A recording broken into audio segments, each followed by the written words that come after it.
విశ్వవిద్యాలయ కళాశాల ప్రిన్సిపాల్ గారు ప్రొఫెసర్ సుజయనాయర్ గారు, ప్రొఫెసర్ సుజయనాయర్ గారు ప్రిన్సిపాల్, అలాగే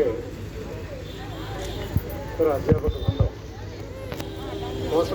సోషల్ వర్క్ విభాగం అధిపతి అయినటువంటి doctor Madhumathi garu, education department in-charge social work అధ్యాపకురాలైనటువంటి డాక్టర్ సునీత గారు, ఇప్పుడు మాట్లాడారు కదా కిరణ్మయ్య గారు, బయోటెక్నాలజీ అధ్యాపకురాలే. తర్వాత ఈ కార్యక్రమాన్ని నిర్వహించడానికి ముఖ్య కారకులైనటువంటి చొరవ తీసుకున్నటువంటి డాక్టర్ ఉదయ్ శంకర్ అల్లం, ఎన్ఎస్ఎస్ కోఆర్డినేటరు. తర్వాత మీ వైపే ఉన్నటువంటి మా ఎన్ఎస్ఎస్ కోఆర్డినేటర్స్ ఎప్పుడు అటువైపే ఉంటారు, వాళ్ళు అంటే సేవా తత్పరతతో ఉంటారు ఎప్పుడు. మీ అందరికీ మిగిలిన ఇక్కడ పాస్టర్ గారు కూడా ఉన్నారు, అందరికీ నమస్కారం. అంటే విశ్వవిద్యాలయం ఇది ప్రభుత్వం యొక్క ఒక శాఖ కాదు.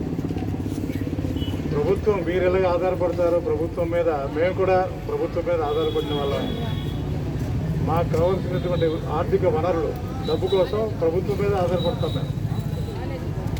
కాకపోతే మేము చేయగలిగింది ఏంటంటే ఒక విషయం